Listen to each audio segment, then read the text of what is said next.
లాభాల వాటా విషయంలో ముఖ్యమంత్రి మెప్పు కోసం ఎమ్మెల్యే రాజ్ ఠాకూర్ కార్మికుల గుండె మీద తన్నొద్దని రామగుండం మాజీ ఎమ్మెల్యే కోరుకంటి చంద్ర ఆవేదన వ్యక్తం చేశారు.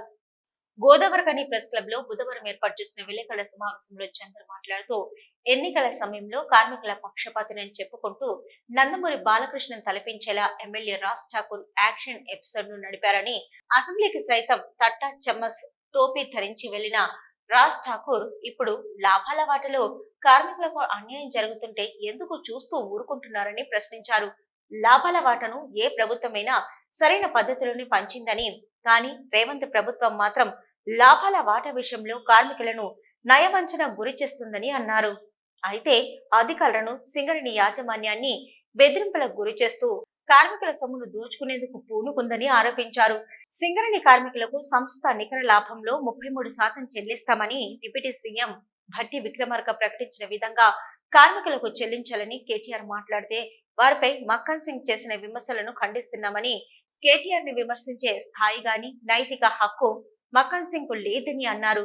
కేసీఆర్, కేటీఆర్లు కార్మిక పక్షపాతి అని, సింగరేణి కార్మికుల పిల్లలకు కారుణ్య నియామకాల పేరిట 19,000 మందికి ఉద్యోగాలు కల్పించారని, 10 లక్షల రూపాయలను సొంతింటి కల కోసం వడ్డీ లేని రుణాలు ఇప్పించారని తెలిపారు.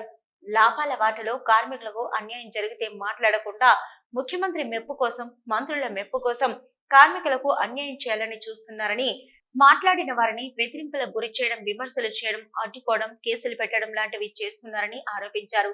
కేసులు తమకు కొత్త కాదని, ఉద్యమం నాటి నుంచి చూస్తూ వస్తున్నామని తెలిపారు.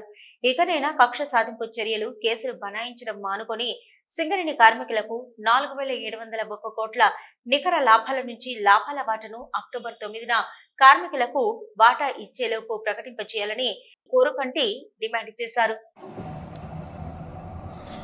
జరిగినటువంటి అసెంబ్లీ ఎన్నికలలో కార్మికుల పక్షపాతినని, కార్మికుల బిడ్డనని, కార్మికుల రక్తమని మాట్లాడి అసెంబ్లీలో నందమూరి బాలకృష్ణను తలపించేటువంటి విధంగా, మరిచిపోయేటువంటి విధంగా స్థానిక శాసనసభ్యులు రాజ్ ఠాకూర్ మక్కన్ సింగ్ గారు చెమ్మసు బట్టి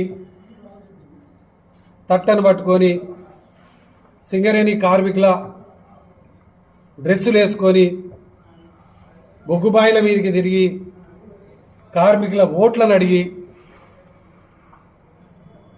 గెలిచిన తర్వాత కూడా అసెంబ్లీకి ఒక కార్మికునిగా కార్మికులు మద్దతు ఇస్తే గెలిచినా అని చెప్పుకున్నటువంటి రాజ్ ఠాకూర్ మక్కన్ సింగ్ గారు మొన్న కేటీఆర్ గారి ప్రెస్ మీట్ మీద మాట్లాడినటువంటి మాటలను తీవ్రంగా ఖండిస్తా ఉన్నాం.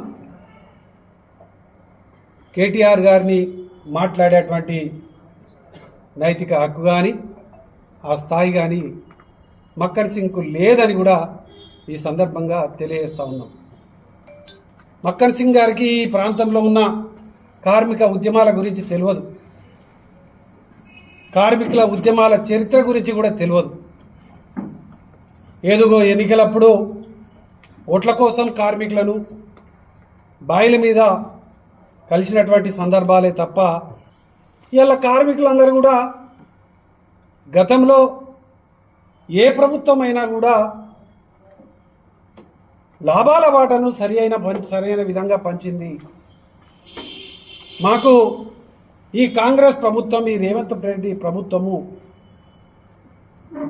ఒక మోసపూరితంగా మాయ మాటలు చెబుతూ సింగరేణిని, అధికారులను, కార్పొరేషన్ను భయభ్రాంతులకు గురి చేస్తూ వాళ్ళను తప్పుదోవ పట్టిస్తున్నట్టుగా ఉంది అని ఇలా కార్మికులందరూ కూడా ఆవేదన చెందుతున్నటువంటి సందర్భం. ఈ సందర్భం కార్మికుల పక్షపాతి అనంటే కేసీఆర్ గారు, కార్మికుల కోసము